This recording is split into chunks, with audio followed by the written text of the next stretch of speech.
이제 기브온이 이제 큰일 난 거죠. 기브온이.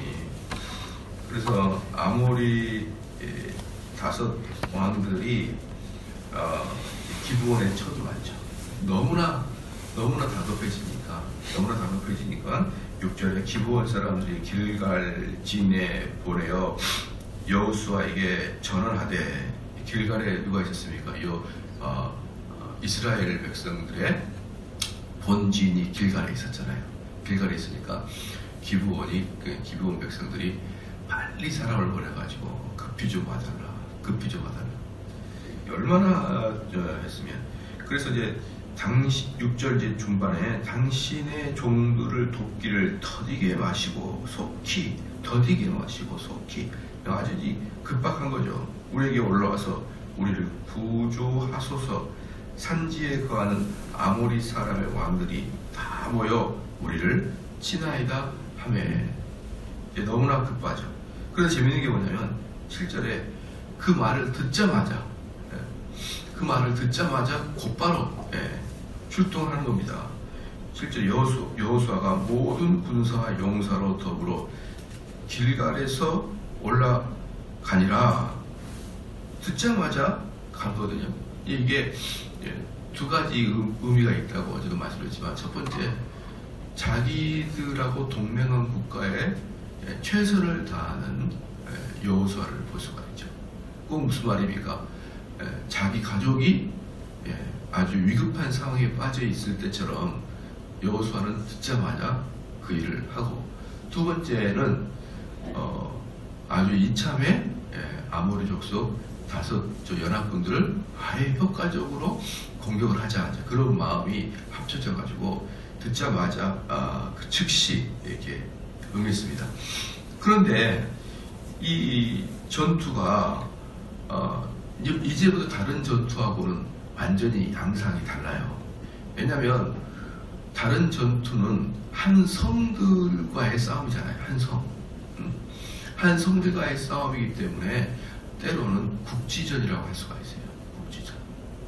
근데 이제 이번 전투부터는 어떻습니까? 이제 아주 본격적인 전면전이 실시가 되고, 지금까지 만났던 그런 군대하고는 비교도 안 되는 아주 대형 성들의 사람들이 5팀이나 모여있기 때문에 이것은 너무나 이제 두려운 전쟁이 됩니다. 이게 이제 본격적으로 가나안 전쟁이 이제 시작되는구나. 이렇게 두렵단 말이죠. 이렇게 두려우니까 8절에 때에 여호와께서 여호수아에게 이르시되 그들을 두려워 말라.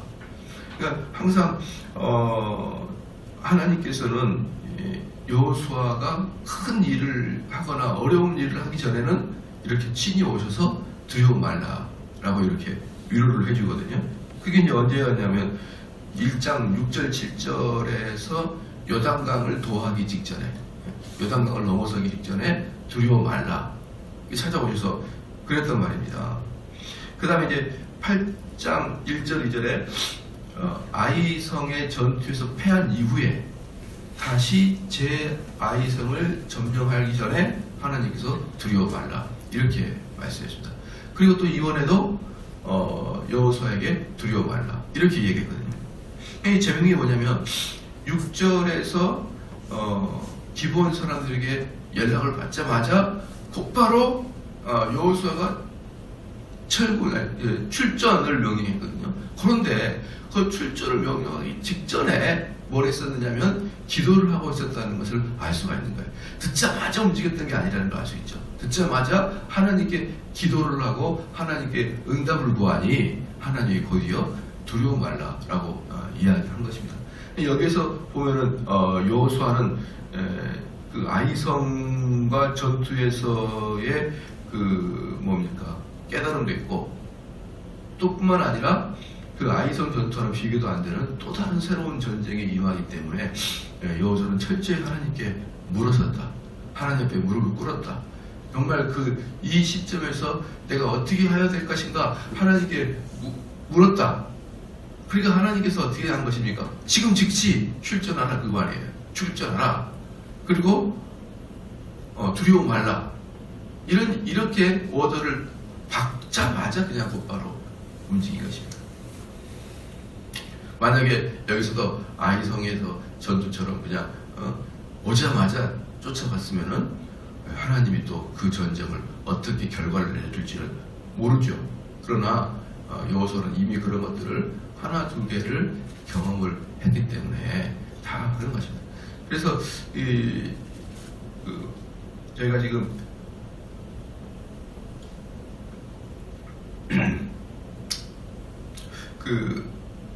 어저께는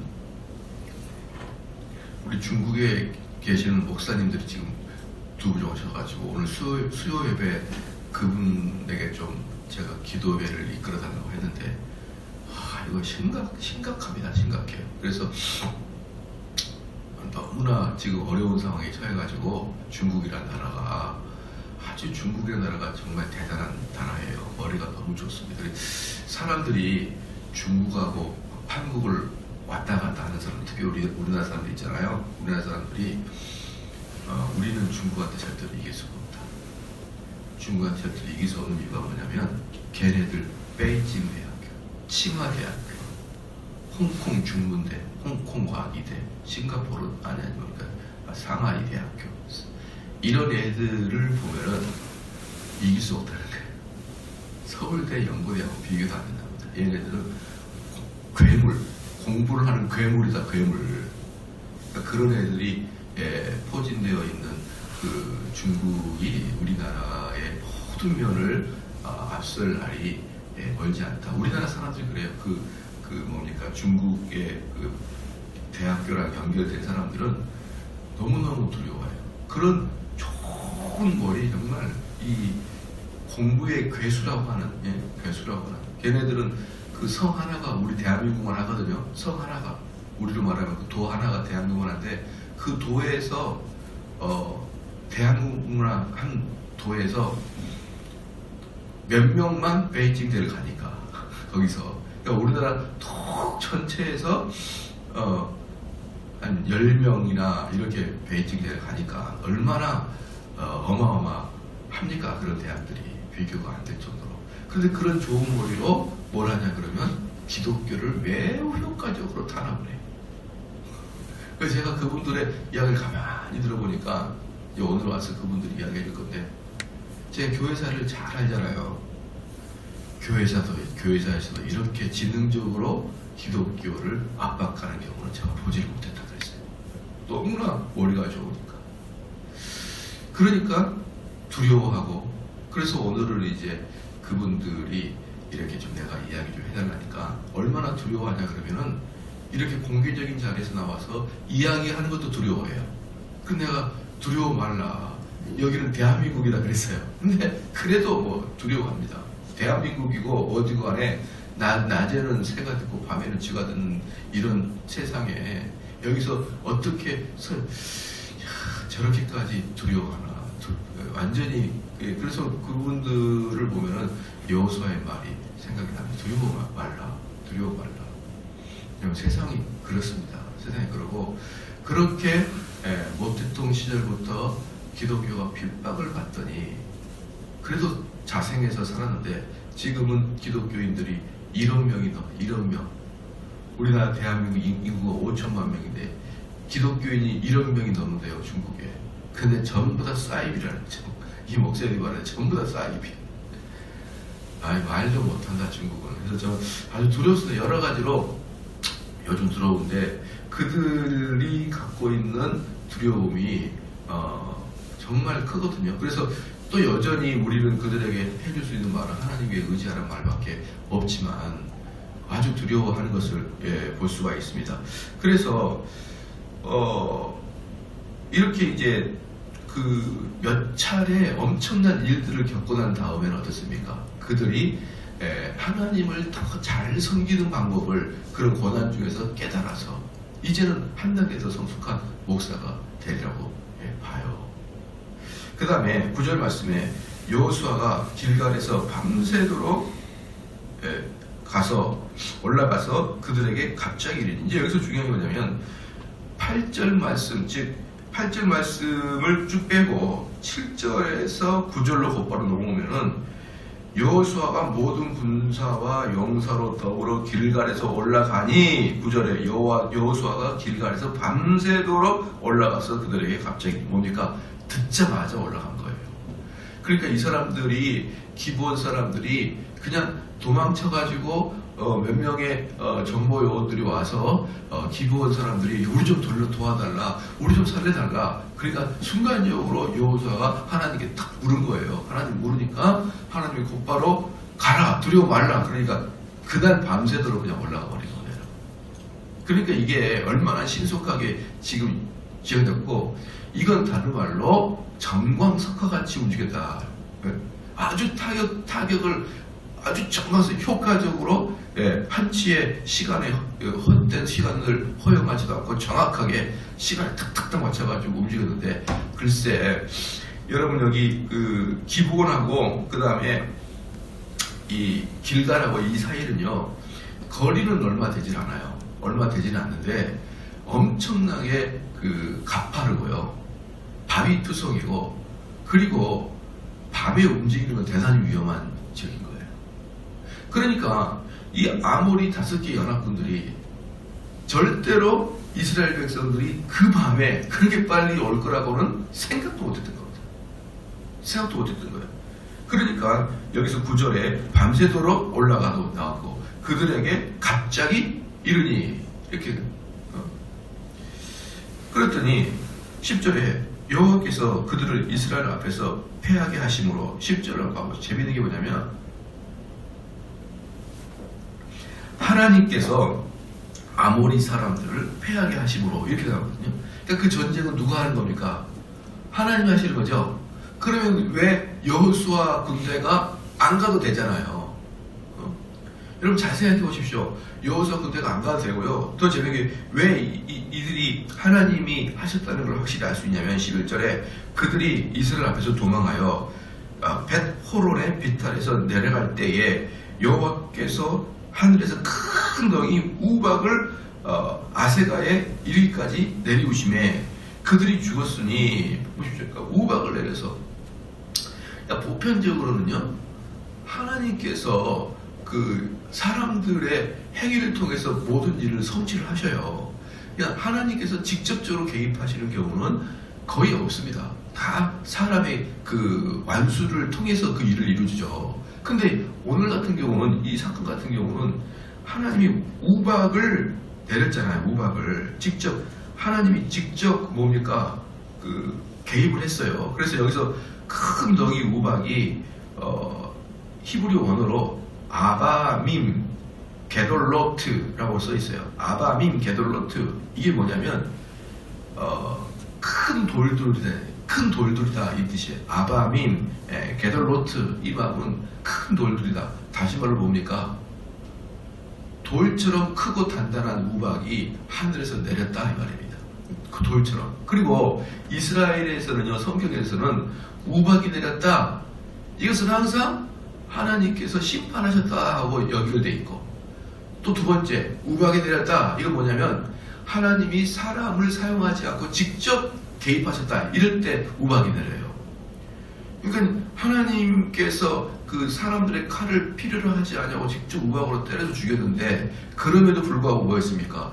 여호수아가 밤새도록 올라갔고, 또 우박이 내리기 전에 그들이 혼비백산 도망가는데, 왜 도망갔냐? 이스라엘 사람들의 칼에 맞아서 도망가다가 우박에 두들겨 맞고, 그런데 칼에 맞아 죽은 사람보다 우박에 맞아 죽은 사람이 더 많다는 것입니다.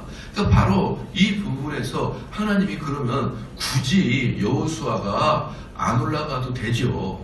그냥 길갈에 여호수아는 자고 있으면 되는데 하나님이 알아서 우박을 내려가지고 그냥 꼼짝도 못하게 한 방에 보낼 수 있지 않습니까? 왜 이게 더 쉽냐면요, 이스라엘 사람들과 아모리 족속 다섯 연합군들이 뒤엉켜 싸우죠. 뒤엉켜 싸우면 이제 아모리 사람은 막 도망갈 거 아니에요. 도망간단 말이에요. 왜 도망가는 거 왜 모른 척 하세요? 다 도망가니까. 10절에 여호와께서 그들을 이스라엘 앞에서 패하게 하심으로 여호수아가 그들을 기브온에서 크게 돌이켜하고, 기브온에서 크게 돌이켰다. 여호수아가 아주 칼로 그냥 다 죽였다는 거예요.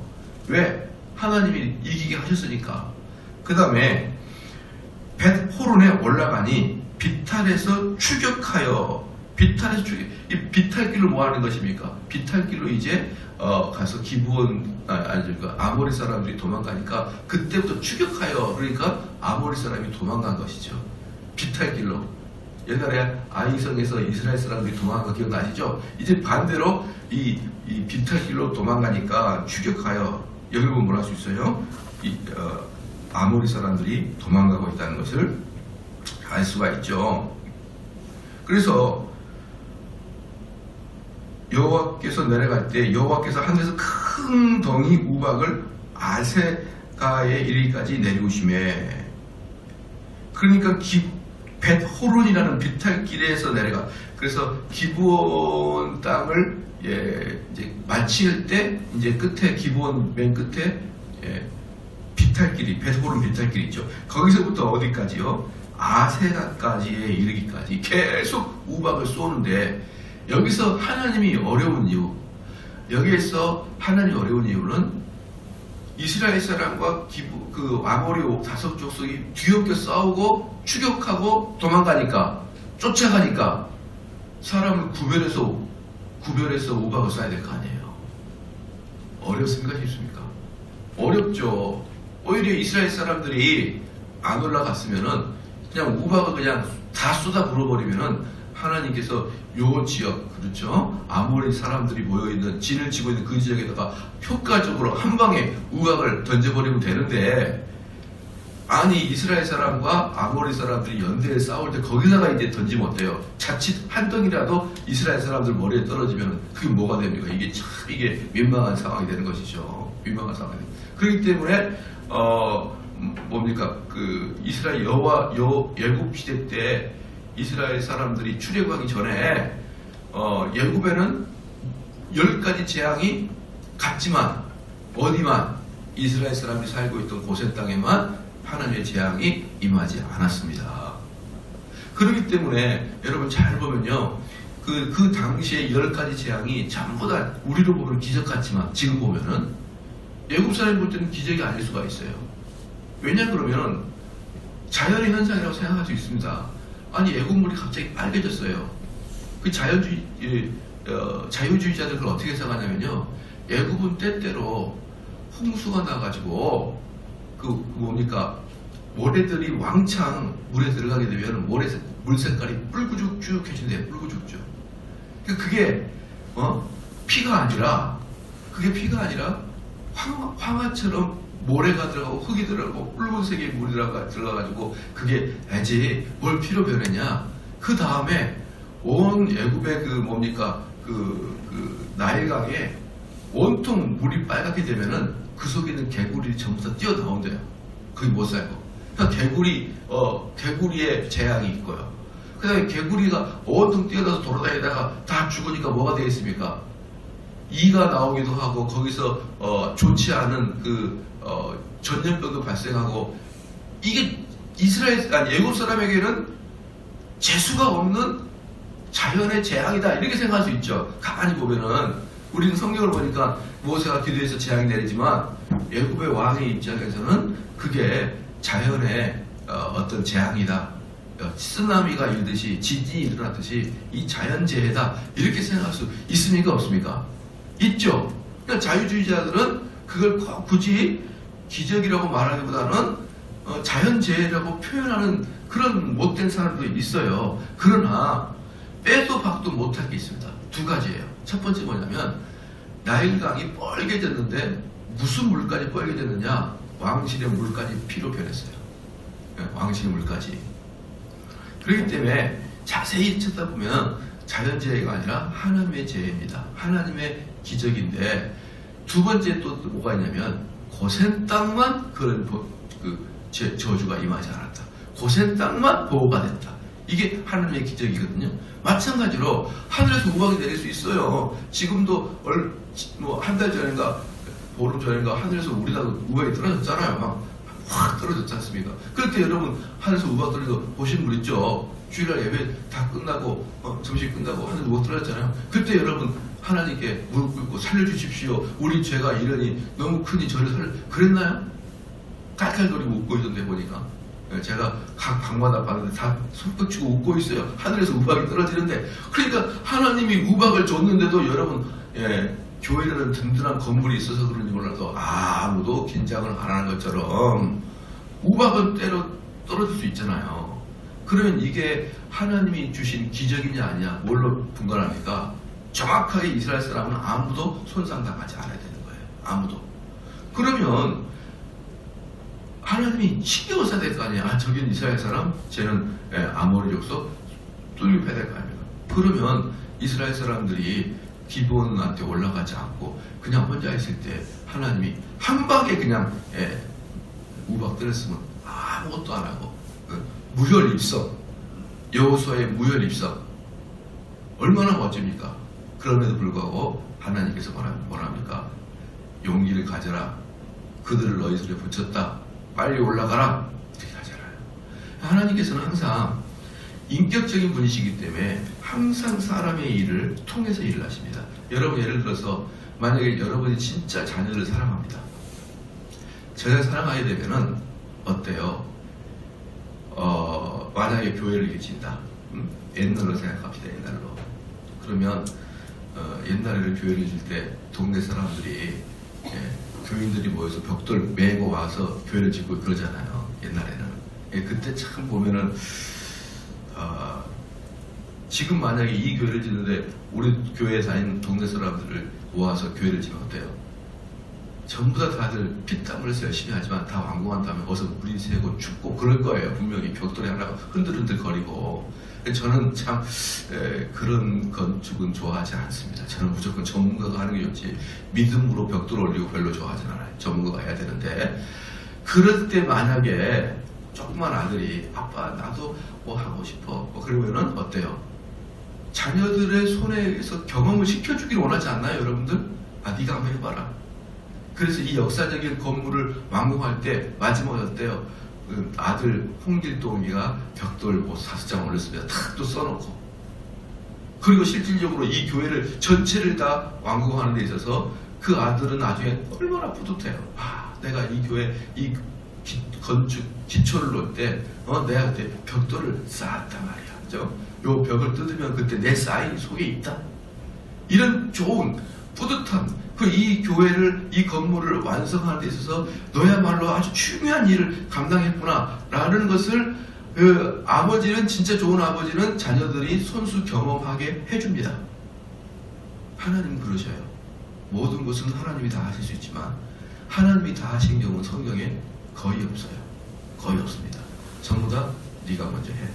너가 하면은 걱정하지 말고 두려워하지 마. 이 아빠가 뒤에서 봐줄게. 너가 직접 해. 이렇게 합니다. 그래서 여기서도 똑같이 그 형태가 나타나는 거예요. 사람들이 직접 올라가서 칼로 도륙을 했습니다. 도륙. 싹 다 죽여. 그날 밤에. 그러니까 이들이 얼마나 혼비해서 놀았냐면은 이스라엘 사람들이 그 밤에 올라올 줄 몰랐어요. 그러니까 이제 아모리 족속 입장에서 봐봐요. 아모리 족속 입장에서는 이제 기브온 족속을 치려고 근데 딱 기브온 앞에까지 왔거든요. 그러면서 이제 내일은 우리가 저 성을 칠 테니 오늘 너희들 고기 실컷 먹어. 실컷 먹고 오늘은 푹 자. 우리가 저 녀석들은 도관에 든지야. 내일 아침에 출전 태세를 갖추라. 오늘은 고기 먹어라 하는데 먹어라 하고 잠자는데 이스라엘 백성이 그 코앞에 딱 뭐예요? 밤새도록 별로 감동을 안 받네. 밤새도록 왔다 그래서 밤새도록 딱 왔으면은 그날이 아침일까요? 저녁일까요? 이스라엘 백성이 싸움을 시작할 때가 시작 새벽에 싸움을 시작합니다. 그때 뭐예요? 이게 전부 다 맞아요. 새벽에 딱 잘 나가는데 잠자고 있는데 태세를 갖추기 전에 갑자기 이것을 급습했다. 그러니까 아이성의 전투의 방법은 매복이에요. 이 아모리 족속한테는 기습입니다. 기습. 그러면 하나님의 개념을 개입을 싹 빼봐요. 하나님의 개입을 싹 빼고 한번 우리가 그냥 역사적인 사실을 보자고요. 야, 이 가나안 사람은 뭐라고 하냐면은, 야, 이스라엘 사람들이 아이성을 전투할 때는 매복조를 실시하더니 이제 아모리족 사할 때는 기습 공격을 실시하네. 도대체 얘네들의 전술 전략은 몇 가지야? 이렇게 보겠죠. 그러니까 하나님 개입을 빼면요, 철저히 뭡니까? 인간이 전술 전략을 가지고 싸운 거예요. 인간이. 우리도 전쟁할 때 얼마든지 그럴 수 있습니까? 그러니까 제가 우리 그 칼빈주의자들이 하는 이야기가 뭐냐면, 이게 아주 안 좋은 게 뭐냐면, 오늘 수능 보는 날입니까? 내일인가요? 야, 수능 보는 날이 있다. 우리가 학력고사 볼 때도 항상 11월 요때쯤 보는데 어떻게 그 시간은, 우리 정선아 권사님의 생일이 11월 20일입니다. 잘 기억하십시오. 11월 20일 우리 정선아 권사님 선물도 준비하시고. 왜 선물을 준비해야 되냐면, 우리 정선아 권사님이 11월 20일 날인데 항상 그때 학력고사를 봤어요. 그래서 생일이니까 미역국을 먹고 쭉 떨어졌어요. 생일이니까 미역국 먹어야 되고, 미역국을 먹으면 떨어지고, 이런 일들이 반복하니까 얼마나 슬픈 인생입니까, 그게. 근데 항상 요 근방에 보내요. 그때도 수십 년 전에도 한 11월 20일 막 십며칠 보더니, 뭔 말하다가 그거에 나왔는지 모르겠지만, 이 사람들의 눈에서 볼 때는 철저히 괴를 가지고 접근을 하는 거고, 아, 맞다. 수능을 앞에 두고 우리 어떻습니까? 공부를 열심히 했으니 하나님께서 이 공부를 잘 풀어달라고 하나님께 간청하잖아요. 그것은 뭐 두렵고 떨린 여호수아의 마음처럼 기도하고 하나님께 매달려야 되죠. 그런데 만약에 이거 한 중간 정도 공부해놓고 나머지 중간은 하나님께서 이루어질 것을 믿습니다. 하나님께서 나에게 안 보이던 답도 삐리리 보이게 해 주소서. 그리고 여러분, 시험장 가는 사람 있나요? 칼빈주의는 이걸 철저히 경계합니다. 그래서 뭐라고 하느냐? 하나님이 아니 계시는 것처럼 행동하는 거예요. 잘 들으십시오. 하나님이 아니 계시는 것처럼 행동하라. 뭡니까? 하나님이 너를 돕지 않은 것처럼 네가 준비하라는 거예요. 준비하라. 그래서 공부 다 하고 우리가 하나님께 기도할 것은 뭐예요? 지금까지 했던 것들을 잘 풀게 해주십시오. 이게 성도들의 기도죠. 하나님, 저는 한 반 정도 했는데 하나님 살아계신 걸 믿으시자 보니 그 답에 형광색이 보이도록 해주셔서. 그러면 안 되는 거예요. 제가 어릴 때 그 우리 아들내미랑 할 때 얼마나 학교 가서 공부하기 싫습니까? 그러면은 졸려 죽겠는데 학교제 시험이 다가오면은 자요. 무슨 마음으로 자냐? 믿는 마음으로 자는 거죠. 믿는 마음으로. 두 가지를 믿어요. 첫 번째, 내일 새벽에 일어날 걸 믿어요. 두 번째는 하나님이 안 보이고도 보이게 해달라고 믿습니다. 그래가지고 이제 가면 둘 다 항상 어긋나요. 눈 떠보면 8시야. 그래가지고 이럴 줄 알았으면 어젯밤에 좀 더 할 걸, 항상 이런 마음 갖고 학교를 가는데, 이제 한 4시나 일어나서 공부해야 되는데 8시에 일어났으니까 허벅지고 학교를 가면 곧바로 이제 띵동댕동 하면 시험기가 되잖아요. 시험시 되잖아. 그러면은 요 볼펜을 가지고 믿습니다 하면서 이렇게 부르는 거예요. 믿습니다. 주여, 내가 목사 아들과 아시죠? 믿습니다 하면서 하면 이렇게 해가지고 찍어가지고 항상 성적이 일정 수준을 넘어가지를 못했습니다. 일정 수준을 못 넘어가는 거예요. 그게 믿음은 두 가지. 아침에 일어날 걸 믿고 믿습니다 볼펜을 굴리면 하나님께서 어느 정도를, 왜? 일을 계획하는 건 사람이지만 그 일을 진행하신 건 하나님이라고. 내가 이걸 던지면 이 던지는 볼펜을 하나님이 사용하셔서 믿습니까? 믿습니까? 볼펜을 하나님 사용하시면 그 답을 팍 나오게 할 수 있잖아요. 그렇게 했을 때입니다. 가장 그 볼펜을 굴릴 때 가장 난해한 게 뭐냐면 주관식이 가장 난해했어요.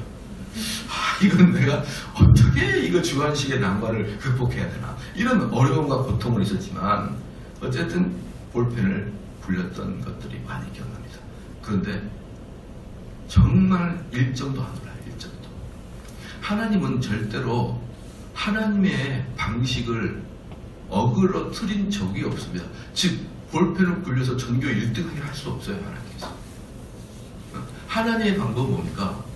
심는 대로 거두는 겁니다. 여러분들이 콩을 심으면 콩을 거둘 것이고 깨를 심으면 깨를 거둘 거예요. 근데 콩을 심어놓고 산삼을 기다린다고요?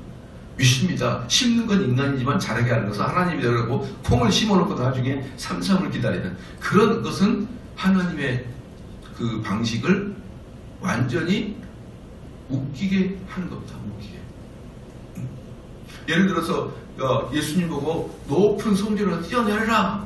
그럼 하나님께서 발을 잡아주셔서 발이 부러지지 않게 할 것이다. 그렇게 할 때 그럼 예수님은 무엇을 어기는 겁니까? 높은 데 뛰어내리면 깨지든지 죽든지 하나님이 그 방법을 그 방편을 마련해 놨거든요. 그것을 역행하라는 거예요. 그것을 역행하라. 왜? 하나님이 살아계시면 그렇게 할 거니까. 그런데 하나님이 살아계신 뭐냐면 그 방식을 역행하는 걸 대단히 진노하십니다. 그래서 우리 칼빈주자들은 너희들이 일을 할 때는 하나님 너희를 돕지 아니하는 것처럼 너희들 다 일을 해야 된다. 다 해야 된다. 그렇죠?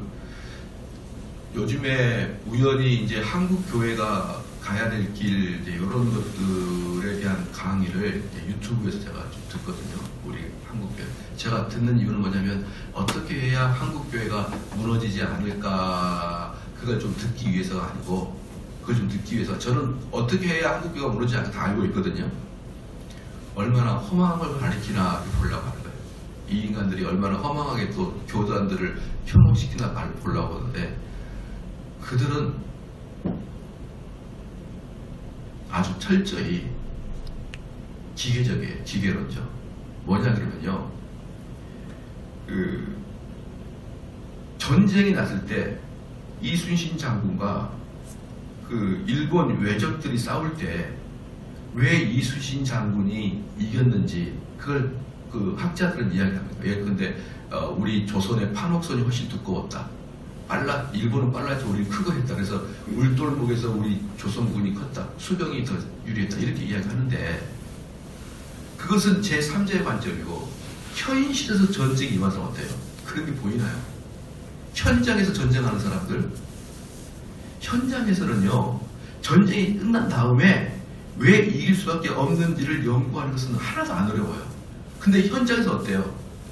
그 분위기 하나하나 칼날 하나하나가 결국은 전세를 전혀 불확정 속으로 끌고 들어가요. 전쟁의 승리는 불확정 속으로 들어가는 거예요. 불확정 속으로. 아무리 이쪽이 전력이 좋고 작전이 좋아도 이 전쟁의 속에 들어가게 되면 불확정이 되는 겁니다. 여러분 아시죠? 그렇기 때문에 한국 교회가 나아갈 길도요. 이론적으로 딱딱한 게 아니라 이 속에 대단히 다이나믹하면서 불확정합니다. 만약에 저희 교회에서 지금까지 정말 잘 가르쳤는데 안수집사 한 명하고 장로 한 분이 우연히 사이가 안 좋아져서 두 분의 싸움이 아무것도 아니라고 생각했는데 이 싸움 때문에 교회가 둘로 쫙 갈라져 버릴 수도 있습니까? 없습니까? 있죠. 근데 그동안 우리가 어떻게 했느냐? 잘 가르쳤거든요. 그리고 양육도 잘했고 사람들이 서로 좋았어요. 좋았었는데 우연히 아무것도 아니라고 생각했던 안수집사님과 장로님의 싸움이 이 교회를 어때요? 끝장내게 끝내버릴 수 있죠. 그러기 때문에 뭐냐 그러면 잘 들으십시오. 말씀의 결론을 맺겠습니다. 우리 인간이 할 건 최선을 다해서 해야 돼요. 근데 그 일을 이루시는 일은 하나님이 무슨 뜻이냐면 그 일이 다 되게 한 사건을 연결시키더라 이 말이에요. 그런데 우리 인간이 할 수 없는 게 뭐냐면 그 한 사건을 연결시킬 수는 없는 거예요. 거기서 갑자기 뭔가 탁 틀어져 버리면 어때요? 모든 게 끝장납니다. 모든 게 끝장나요. 모든 게 다 끝장납니다. 그러니까 그 사건과 그 사건이 정말 그걸 이어가는 것들이 얼마나 중요한지 몰라요. 만약에 우리가 의사가 수술할 때도 배를 째고 속에 걸 꺼냈지만 그 속에 걸 더러운 걸 꺼냈다고 해서 자동적으로 사는 게 아니란 말입니다. 그것은 인간이 할 수 있지만 어때요? 그것을 살을 붙이고 혈액을 오게하고 그걸 생명을 유지시키는 것은 의사가 하는 일이 아니잖아요. 그러면 의사는 그럼 만약에 환자가 왔을 때 뭐라고 하냐? 당신의 생명은 하나님께 달려있으니 내 수술이 뭐가 의미가 있습니까? 라고도 할 수 없는 거예요. 그걸 잘라내야 사는 것이고, 그렇다고 잘라낸다고 생명이 자연스럽게 있는 게 아니라 그 생명의 유지는 하나님이 준단 말이에요. 여기서도 보면은 여호수아가 밤새도록 올라가서 새벽까지 딱 일어나가지고 전쟁을 해가지고 싹 죽일 때 하나님의 개입은 없어 보이는 거예요. 그러나 딱 하나, 쉽게 전쟁이 치러지네? 이렇게 느껴지겠죠. 쉽게 전쟁이 치러지네? 느껴지겠지만, 실제로 땀 흘리고, 피 흘리고, 전쟁에 참여해서 사람 죽이는 것은 여호수아 군대가 직접 했더라고요. 그래서 여러분들이 항상 무슨 일을 앞에 두고는 어린 일들처럼 주여 알아서 해주십시오. 그러지 말고, 여러분들이 칼로 하나씩 다 죽여나가는 그러한 일들을 하고 난 다음에, 야, 이렇게 수월하게 진행이 되는 거 보니까, 이건 여호와 하나님께서 우리와 함께 하셨구나. 이제 그러는데, 그것도 모자라서 막판에 어때요? 우박을 내려서 이스라엘 사람들 목전 앞에서 그냥 우두두두두 쏟아져가지고, 아모리 족속아 싹 다 진멸을 당하고 살 거예요. 그럼 어떻습니까? 이거야말로 하나님의 개입하심과 하나님의 역사하셨구나. 이렇게 하겠습니다. 할렐루야. 그러면은 이제 오늘은 이제 14절까지 가야 되는데 너무 길어서 못 가, 여기까지 하겠는데, 그럼 여기 전쟁에 참여해서 뭐라고 할까요? 나중에 이제 이 사람들이 50년이 지나서 자기 제 후손들한테라고, 야, 내가 그때 아모리 족속 5 왕들 연합군들과 전쟁할 때, 야, 우리는 정말 밤새도록 올라갔다. 너희들 지금 뭐 하고 있는 거냐, 군대가? 이게 당나라 군대지 진짜 군대냐? 우리는 여호수아가 전진하니까 잠도 안 자고 밤새도록 그 험한 비탈길을 갔다. 그럼 너희들 뭐 하는 짓이냐? 어때요? 그렇게 이야기할 만해요. 또 뭡니까? 우리는 그들을 죽일 때 정말 하나님이 말씀 따라 진멸을 시켰다. 우리가 얼마나 일심동결해서 그들을 죽인지 너희가 아냐? 그런데 하나님이 이 일을 전부 다 진행하신 걸 우리가 경험하고 봤다. 이렇게 간증을 하게 되어 있는 것입니다. 다른 말로 말하면, 야, 우리는 자고 있었는데 하나님이 다 이랬다. 이렇게 하면 되는 거예요. 그래서 우리 성도들께서 항상 이 사람들을 하나님이 기계로 사용하지 않는다. 사람을 인격적으로 대하기 때문에, 그래, 너희들이 일을 해. 그러나 돌아보면 그 하나하나마다 한숨마다 하나님의 개입과 하나님의 숨결이 포함되어 있다는 것을 느낄 수 있도록 하나님은 개입을 하십니다. 기도하시겠습니다. 하나님 아버지요, 오늘 여호수아의 군대가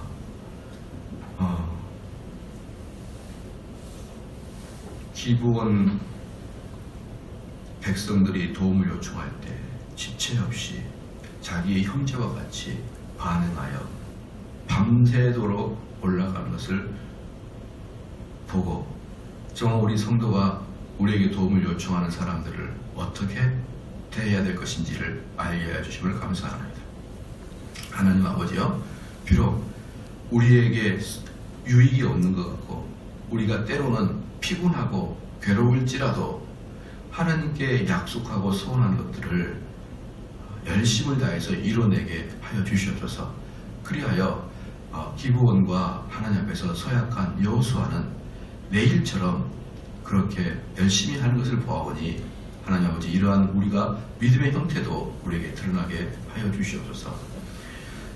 여호와께 물어보고 직접 행동을 취하지 아니하는 여호수아를 또한 본받게 하여 주시옵고, 우리가 언제든지 중요한 일, 두려운 일 앞에서 항상 하나님께 먼저 무릎 꿇고 기도하며 도움을 구하고 어찌할 것을 바라는 그러한 기도가 우리 성도들에게도 터져나올 수 있도록 하나님 역사하여 주시옵소서.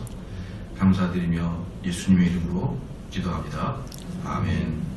하늘에 계신 우리 아버지여, 이름이 거룩히 여김을 받으시오며 나라에 임하옵시며 뜻이 하늘에서 이룬 것 같이 땅에서도 이루어지이다.